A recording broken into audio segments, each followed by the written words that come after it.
imposible que el evangelio vuelva a su origen de las casas si cada persona que es parte de la iglesia de Cristo no entiende su función dentro de la iglesia. Les voy a dar un ejemplo.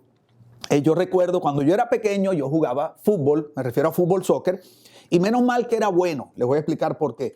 Porque a mí casi siempre me escogían de primero. Entonces, cuando iban a escoger los equipos, que siempre escogían 2 capitanes, si yo no era el capitán de uno de los equipos, entonces siempre cuando el primer capitán que iba a escoger, me escogían a mí de primero, porque la verdad es que era muy bueno. Pero como yo siempre he sido una persona amante de la justicia y odio la injusticia, yo me preocupaba mucho por el pobre muchacho que siempre escogían al final. Y yo lo veía que siempre se quedaba de último. Entonces escojo a Juan, escojo a Pedro, escojo a Paco, escojo a Jorge. Y resulta que el pobre muchacho se iba quedando de último, se iba quedando de último. Y yo podía verle la cara a este muchacho en la medida que los dos equipos iban, tú sabes, escogiendo, los capitanes escogiendo, los integrantes de su equipo. Y él sintiéndose que no tenía la calidad o que tal vez no era amado lo suficiente. Y yo podía ver en el rostro de ese muchacho cómo él no se sentía parte del equipo. Era una cosa tremenda. Entonces, cuando a mí me permitían ser capitán, no los escogía de primero, pero sí lo escogía más o menos en el medio. Primero yo aseguraba mi equipo y después, antes de llegar al final, yo siempre escogía a este muchacho porque yo quería que él se sintiera parte del equipo. Y quiero decirte hoy que Dios siempre te va a escoger a ti y tú siempre vas a ser parte del equipo de Dios.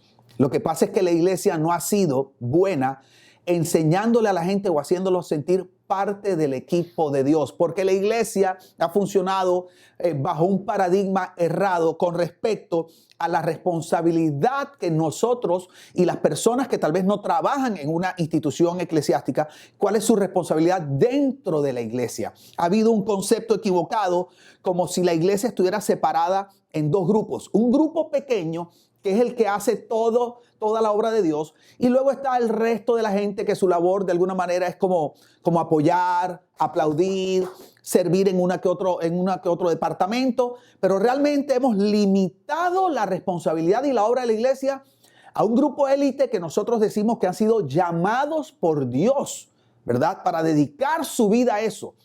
Y este concepto equivocado lo que ha hecho es limitar la obra de Dios, primero, un grupo pequeño de personas, y segundo, nos ha llevado a idolatrar a esos líderes, porque los vemos como que ellos son los especiales, los escogidos de Dios. Entonces, además de que idolatramos de una manera enfermiza a los líderes de la iglesia, a las personas que deberían estar ejerciendo su función, porque también tienen una función en la iglesia, tal vez los vemos como menos. ¿Ok?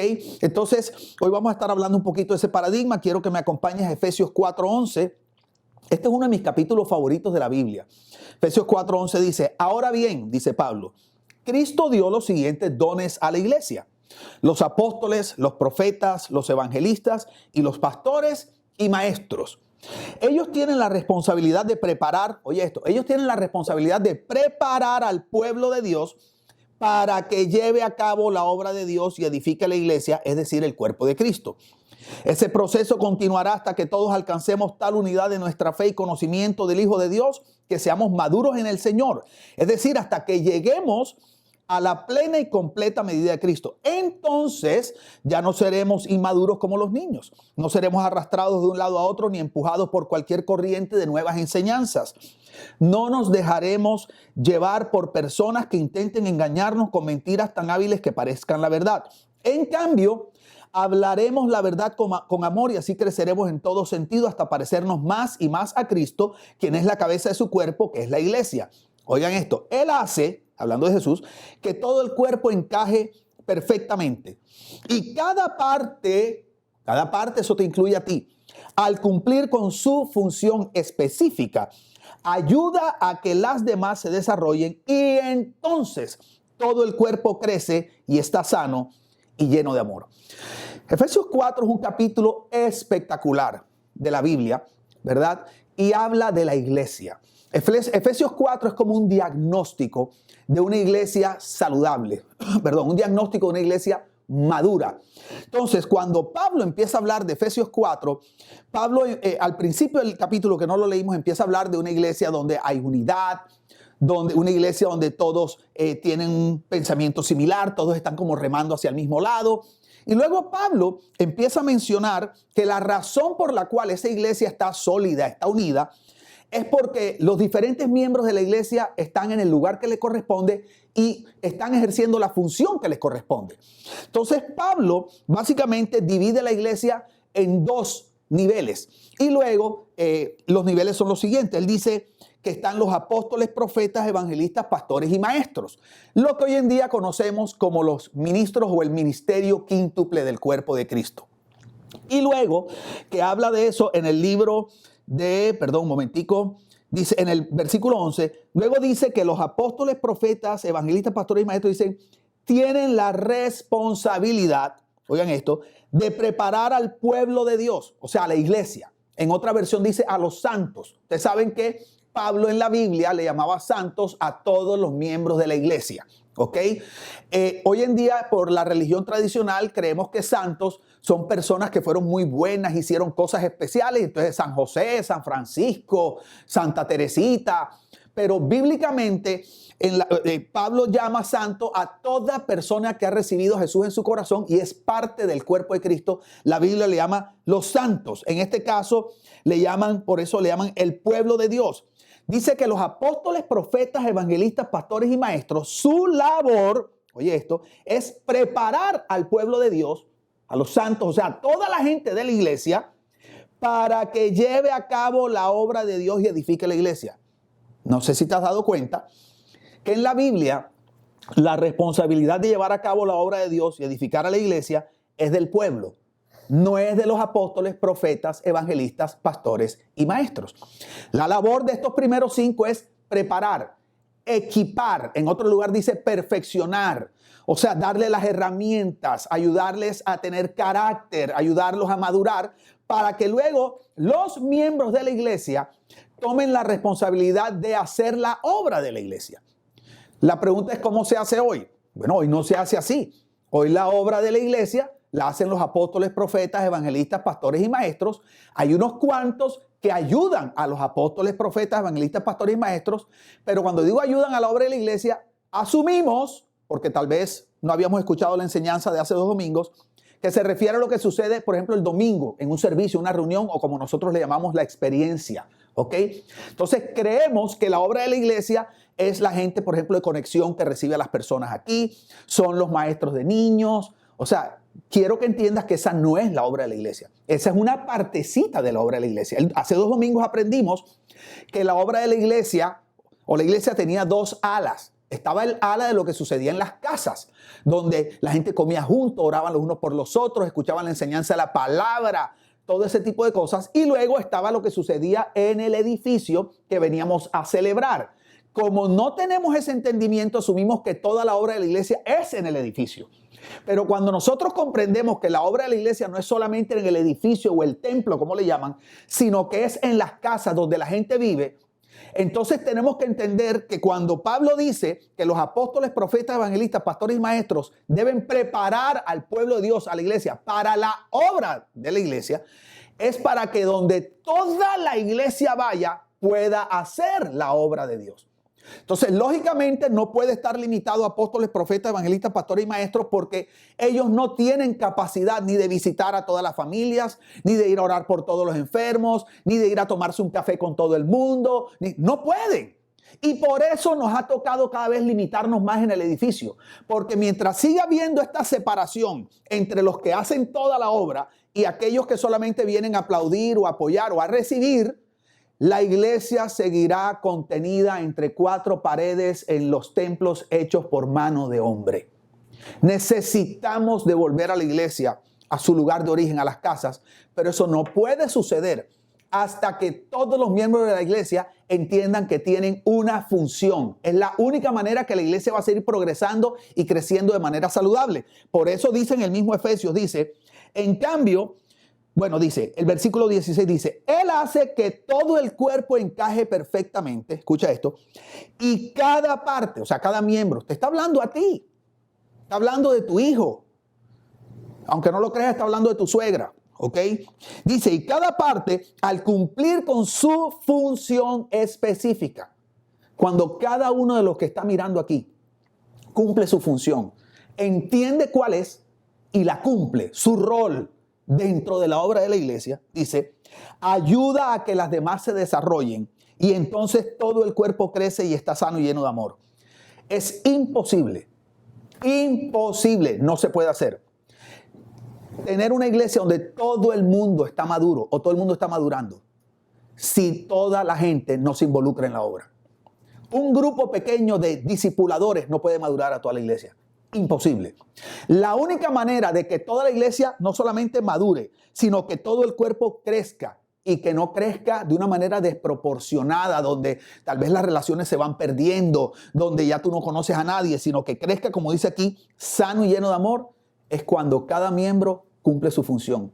No podemos seguir en este paradigma errado donde unos pocos son parte del equipo y resulta que la gran masa nunca son parte del equipo y entonces solo sirven para diezmar o para traer dinero y apoyar lo que la iglesia supuestamente está haciendo. ¿Ok? Entonces, este paradigma está errado y es lo que ha mantenido a la iglesia contenida en los edificios y la ha incapacitado para impactar la ciudad con el evangelio.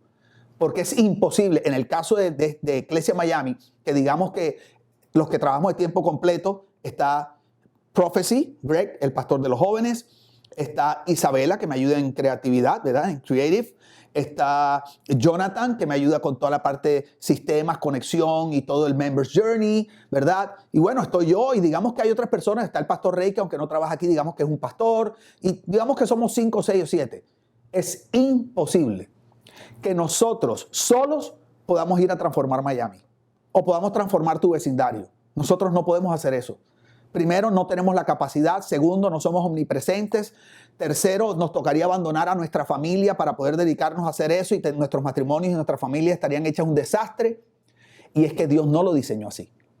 La obra de la iglesia no la hacen los apóstoles, profetas, evangelistas, pastores y maestros. La hace la iglesia. Es tu responsabilidad, es tu función poder llevar el evangelio a donde tú estás. Pero no lo haces porque eres un miembro de Iglesia Miami. Tú lo haces porque tú eres la iglesia, porque esa es tu función, porque tú eres parte del equipo principal, porque tal vez a ti en el colegio no te escogieron para ser parte del equipo, pero Dios sí te escogió en su equipo, ¿ok? La pregunta es, ¿de dónde viene este concepto? Y es lo que quiero explicar en la enseñanza a nivel teológico, y es un poquito profundo, pero voy a tratar de hacerlo lo más simple posible.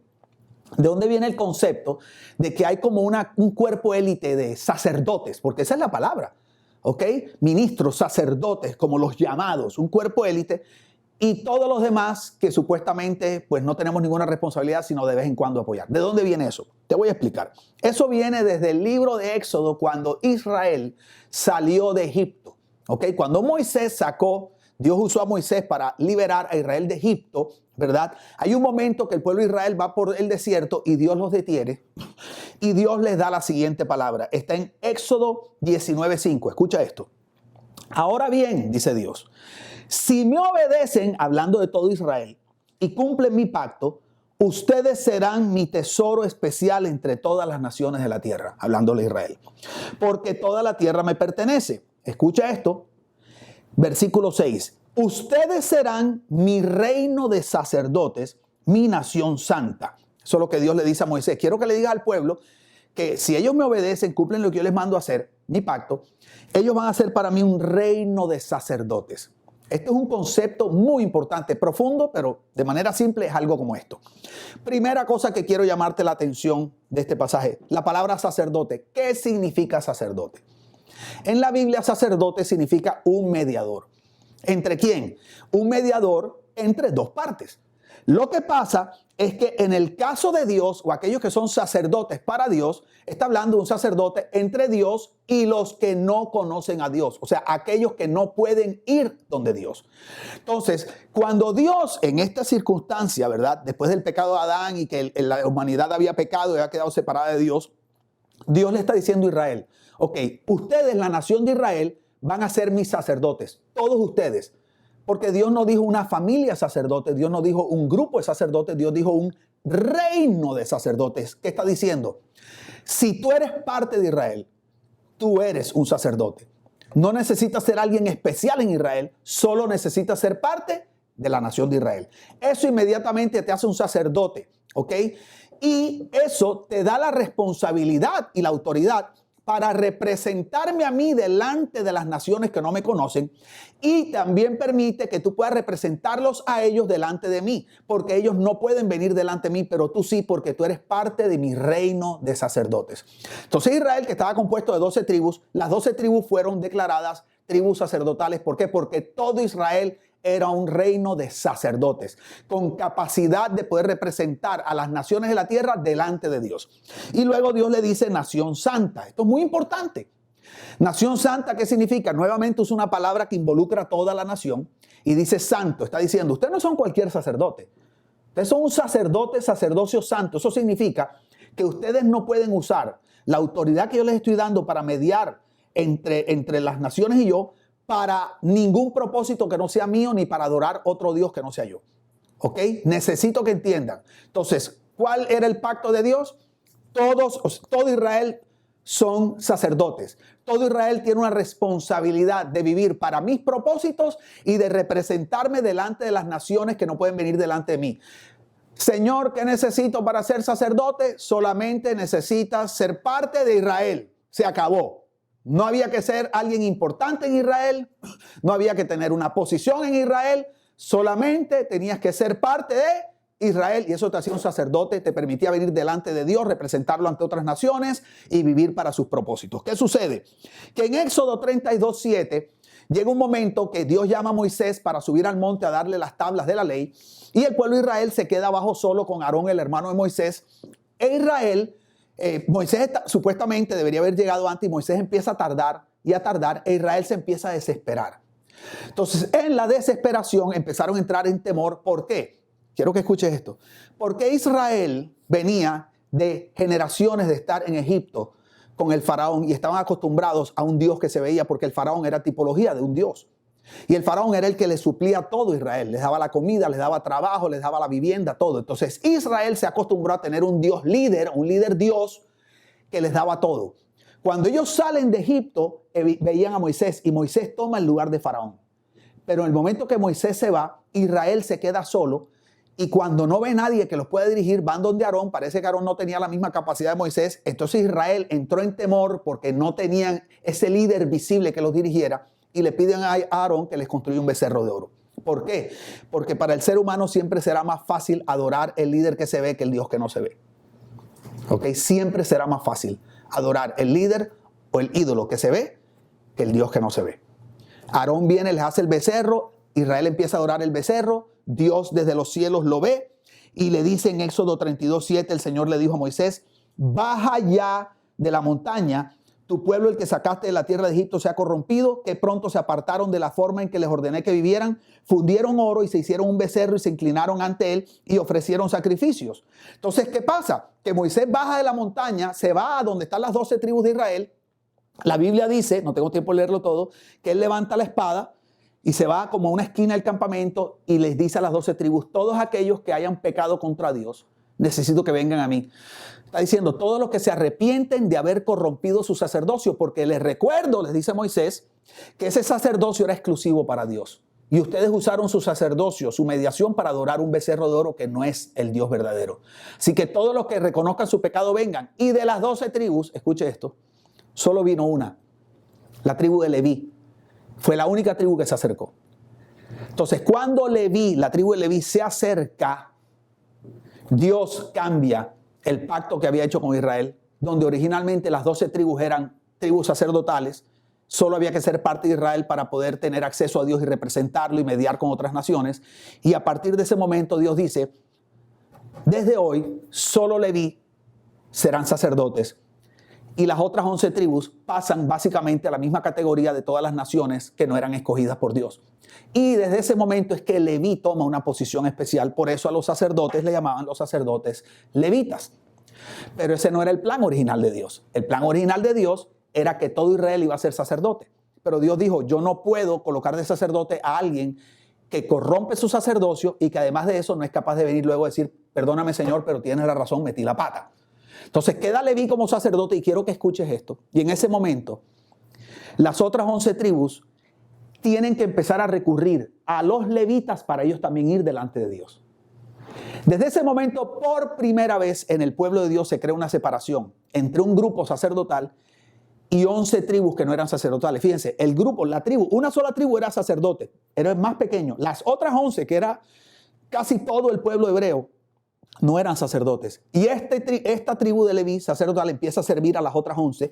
Y estas 11, cada vez que tenían que traer un sacrificio donde Dios, ya no podían ir directo a Dios, ahora tenían que venir a través de Leví. A partir de esa separación fue que empezó esta clase élite sacerdotal, que no existía antes. Esta clase élite sacerdotal luego la toma el catolicismo y la eleva a otro nivel, donde empezaron a darle a los sacerdotes católicos un poder y una autoridad que los elevó a unos niveles, ¿verdad?, donde casi eran personas que se les adoraba. Y luego, cuando viene Martín Lutero y hace lo de la reforma protestante, Martín Lutero trae una reforma de la fe, pero no una reforma de la estructura de la iglesia. Por lo tanto, nace la iglesia protestante con una teología diferente, donde somos salvos por fe, somos salvos por gracia, solo es la palabra de Dios, no son los dogmas católicos, pero Lutero no tuvo la capacidad de traer una reforma a la estructura eclesiástica. Por lo tanto, la iglesia protestante, que es donde venimos todos nosotros, donde viene la iglesia que se llama evangélicas, cristianas y todo eso, vienen de una línea del catolicismo que a su vez viene del judaísmo, que viene de este momento cuando Leví fue separado y se creó una clase sacerdotal especial como una élite.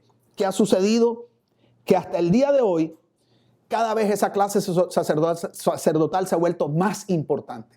Cada vez se ha alejado más. Y cada vez llegó un momento que perpetuamos el modelo de que había unos pocos que hacían todo para el Señor y la gran mayoría no les tocaba hacer nada. Eso es lo que está viviendo la iglesia cristiana hoy. Básicamente cambiamos catedrales por grandes templos, ¿ok? Y las catedrales era lo que antes eran las grandes sinagogas, pero hemos perpetuado un sistema sacerdotal que originalmente no era el plan de Dios. La pregunta entonces antes de terminar es, ¿y cuál es la manera como Dios espera que lo hagamos hoy? La pregunta es, ¿lo estamos haciendo bien? Porque fue Dios el que creó la separación y nosotros lo que hemos hecho es simplemente repetir lo que Dios dijo. Bueno, acompáñame a Apocalipsis 1:4, dice así. Porque hemos perpetuado este modelo hasta hoy, ¿ok? Y lo que queremos saber es si este modelo está correcto de acuerdo a la palabra hoy. Apocalipsis 1:4 dice, yo Juan les escribo esta carta a las 7 iglesias que están en la provincia de Asia. Gracia y paz a ustedes de aquel que es, que siempre era y que aún está por venir, y del Espíritu de 7 aspectos que está delante de su trono, escuchen, y de Jesucristo. Él es el testigo fiel de estas cosas, el primero en resucitar de los muertos y el gobernante de todos los reyes del mundo. Toda la gloria sea al que nos ama y nos ha libertado de nuestros pecados al derramar su sangre por nosotros. Escucha, Él ha hecho de nosotros un reino de sacerdotes para Dios su Padre. Quiero que entiendas que cuando Cristo murió y resucitó, la Biblia dice que el velo que separaba a la gente que no eran sacerdotes, ¿verdad?, de la presencia de Dios donde estaba el arca del pacto, ese velo se rasgó. Entonces, la iglesia ha usado esa analogía de que el velo se rasgó para enseñar que ahora todos tenemos acceso a la presencia de Dios, pero eso no es lo que significa la rasgadura del velo. Porque el que tenía acceso a la presencia de Dios era el sumo sacerdote. Entonces, cuando el velo se rasga, lo que está diciendo es que ahora todos tenemos acceso como sacerdotes para ir delante de Dios y poder nuevamente, o sea, el pacto sacerdotal que Dios había hecho con Israel, cuando Cristo muere y resucita, se renueva, pero ya no con Israel, sino con la iglesia, porque la Biblia dice que la iglesia es el Israel espiritual de Dios. Y de la misma manera que en el pasado, todo el que era parte de Israel automáticamente era un sacerdote con una responsabilidad en la obra de Dios, ahora todo el que es parte de la iglesia automáticamente es un sacerdote, es un ministro, tiene una función, simplemente por ser parte del cuerpo de Cristo. No hay tal cosa como una separación. No significa que no haya autoridades en la iglesia, porque sigue habiendo apóstoles, profetas, evangelistas, pastores y maestros. O sea, la iglesia tiene autoridades, pero tiene autoridades para servir y para capacitar y equipar a los sacerdotes, o sea, a los miembros del cuerpo de Cristo, para que ellos puedan hacer la obra de Dios. Esta es la única manera como nosotros vamos a poder tomar este evangelio y llevarlo a todo lugar. Es cuando cada uno de ustedes entienda que Dios te ha dado una función sacerdotal, Dios te ha dado una función, un rol en la iglesia, y tu responsabilidad es llevar la vida de Dios a donde tú vayas. Yo quisiera orar por ti, porque le pido a Dios que esta palabra cale profundamente en tu corazón y entiendas que el plan de Dios no es que tú me dejes toda la responsabilidad a mí, o al pastor de tu iglesia, o a tu líder de grupo. Tú eres parte de la iglesia. Por lo tanto, la obra de Dios es tu responsabilidad. ¿Sabes cuál es nuestra responsabilidad? Capacitarte a ti, equiparte a ti. Padre, te damos gracias porque tú nos has llamado, Señor, a todos a ser parte de tu equipo. Tú no tienes favoritos para tu equipo, Señor. Es verdad que algunas personas tú los llamas para dedicarse totalmente a ti, Padre, pero aquellos que nos has llamado, nuestra función es formar a los demás. Porque cuando tú escogiste un equipo, Señor, tú llamaste a todos. Todos los que somos parte de tu iglesia, somos parte de tu equipo, Señor. Todos tenemos una función, todos tenemos una responsabilidad. Y yo quiero pedirte, Padre, que de manera sobrenatural tú permitas que los que están viendo hoy puedan recibir la responsabilidad que tú les has dado de llevar la vida de tu hijo a donde ellos vayan. Porque la vida de tu hijo solo irá donde vaya tu iglesia. Pero es donde vaya tu iglesia que entiende que todos tienen una función. En el nombre de Jesús. Amén. Que Dios te bendiga.